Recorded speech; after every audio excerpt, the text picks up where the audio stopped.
अस्सलाम वालेकुम दोस्तों, this is me Shazi Ali from Shazi Ali fitness. दोस्तों, आज की वीडियो में हम बात करेंगे एक ख़ास टॉपिक के ऊपर जो अक्सर लोगों का क्वेश्चन होता है कि वो 2-3 महीने कीटो फॉलो करने के बाद उनको उस तरह का रिज़ल्ट नहीं मिल रहा जिस तरह उनको इनिशियल डेज़ में मिल रहा था, या उन्हें लगता है कि 2 महीने बाद कीटो काम करना छोड़ देती है और कीटो का कोई असर नहीं रहता।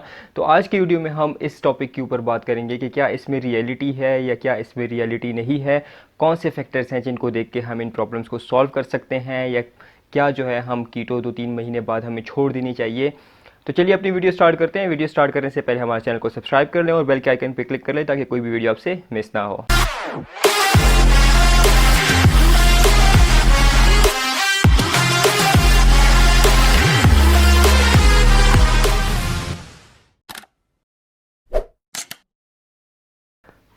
दोस्तों, सबसे पहले तो जब हम आते हैं कीटो डाइट की तरफ, जब भी हम कीटो डाइट स्टार्ट करते हैं तो हमारा शुरू से एक प्रॉपर प्लान नहीं होता उसको स्टार्ट करने का। प्लान होने से क्या मुराद है कि हम कोई भी कीटोजेनिक की जनरल डाइट उठा लेते हैं जो 900,000 कैलोरीज़ की होती है, तो उसको हम फॉलो अप करना स्टार्ट कर लेते हैं।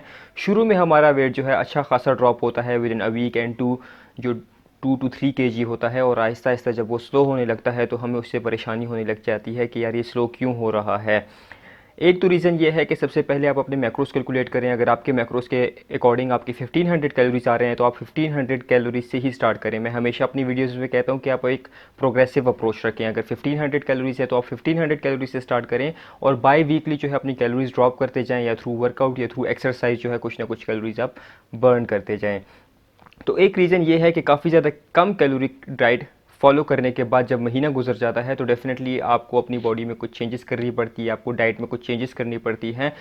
तो वो वाली डाइट हमारे ऊपर उतना अच्छा असर नहीं करती है। तो जो स्लोली महीना, 1.5 महीने, 2 महीने के बाद हम सोचते हैं कि कीटो ने काम करना छोड़ दिया है। कीटो ने काम करना नहीं छोड़ा, आपने जो है जब शुरू से एक प्रॉपर डाइट फॉलो नहीं की जिसकी वजह से आपका प्रोसेस काफ़ी ज़्यादा स्लो हो गया है। दूसरी रीज़न ये है कि जब भी हम कीटो डाइट को स्टार्ट करते हैं, फॉर एग्जांपल इवन कि आपने मैक्रोस के अकॉर्डिंग भी खाना स्टार्ट कर लिया है, तो फर्स्ट वीक या 2 वीक्स में जो है हमारा अच्छा खासा वेट ड्रॉप होता है, या 1 मंथ में। इसके ऊपर ऑलरेडी मैंने एक वीडियो बनाई हुई है कि हम कितना एक्सपेक्ट कर सकते हैं कि फर्स्ट मंथ में कितना वेट लूज़ होता है।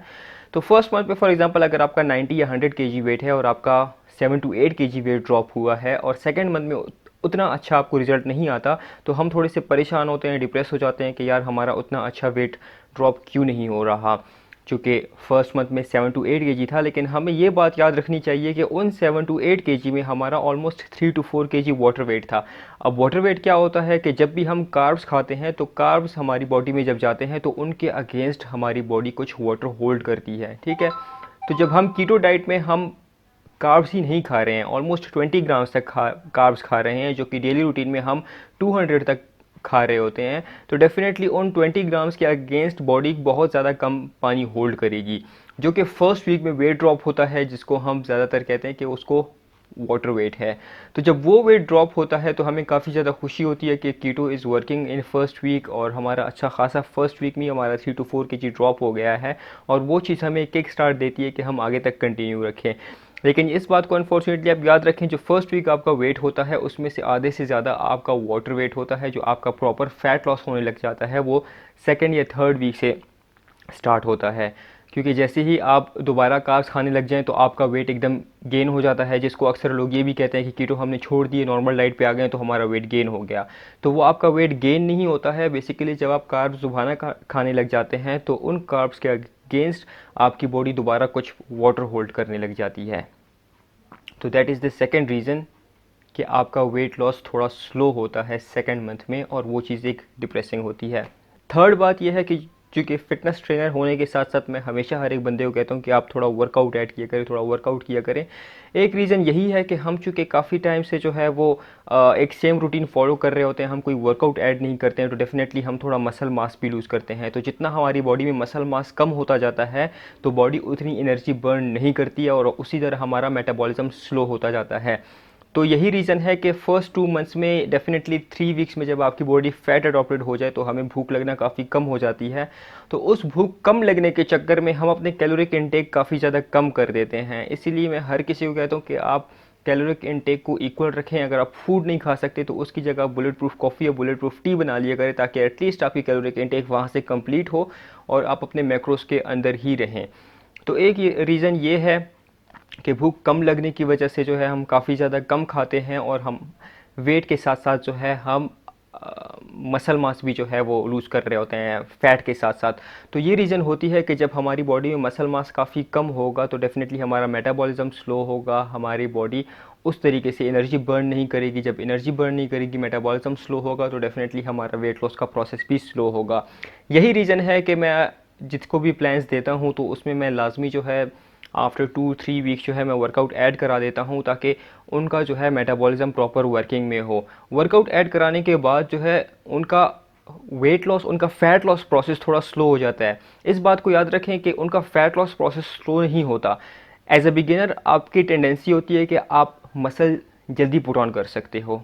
फॉर एग्ज़ाम्पल एक बंदा जो 3-4 साल से जिम जा रहा है उसको काफ़ी ज़्यादा मुश्किल होती है मसल पुट ऑन करने में, लेकिन एक बंदा जो 2-3 दिन से, 4 दिन से या हफ्ता 2 हफ्ते से जिम जा रहा है तो वो बहुत ईजीली बिगिनर लेवल पे मसल पुट ऑन कर सकता है। तो फॉर एग्जांपल अगर आप वर्कआउट ऐड कर रहे हैं तो somehow you are gaining muscle and dropping body fat.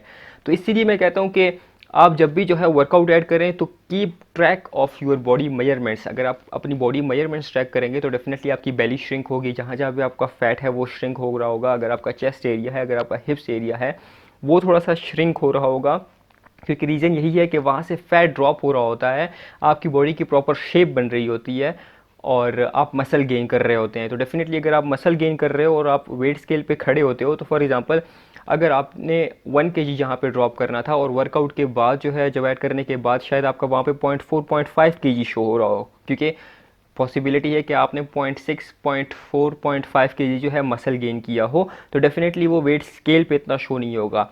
So don't be weight scale conscious, weight scale के बारे में इतना ज़्यादा फोबिक ना बने। कोशिश करें कि वर्कआउट लाजमी ऐड करें। अक्सर लोग जो कीटो को फॉलो करते हैं या कीटो को प्रीच करते हैं या उसके बारे में लोगों को गाइड करते हैं कि आप कीटो डाइट फॉलो करें, या ऐसे डाइटिशियन या न्यूट्रिशनिस्ट हैं जो कीटो को फ़रोग देते हैं, तो वो सिर्फ डाइट के ऊपर उनका फोकस करवाते हैं। तो मुझे समझ नहीं आती कि सिर्फ डाइट के थ्रू चले, ठीक है मान लिया कि उनका वेट अच्छा खासा गिर जाता है, शुरू में 2-3 महीने में गिर जाता है, लेकिन बाद में जो है वो उनके लिए एक हेल्दी चीज़ नहीं है, क्योंकि उनका मेटाबॉलिज्म काफ़ी ज़्यादा स्लो हो जाता है। So do add workout with keto to have more better result.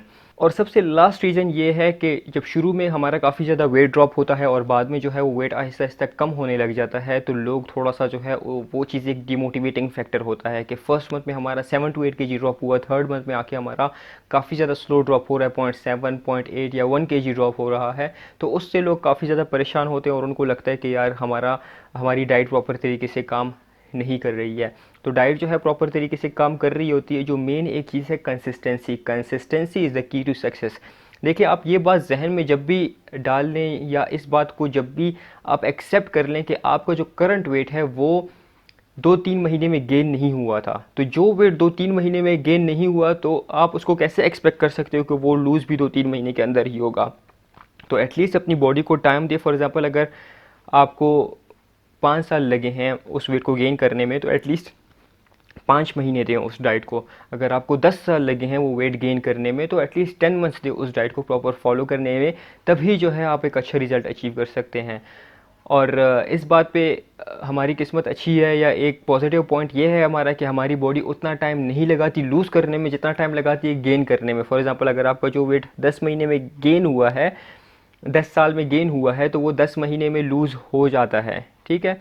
तो ये एक पॉजिटिव पॉइंट है। अगर ऐसा होता कि जो वेट 10 साल में गेन हुआ है और वो 10 साल में ही लूज़ होगा, तो वो और ज़्यादा एक डिप्रेसिंग बात होती। तो ये है कि अपनी बॉडी को टाइम दें, कंसिस्टेंट रहें, वर्कआउट ऐड करें, मैक्रोस के अकॉर्डिंग प्लान फॉलो करें और बाई वीकली या 2 to 3 वीक्स बाद अपने कैलोरी ड्रॉप करते जाएं या एक्सरसाइज के थ्रू उनको बर्न करें।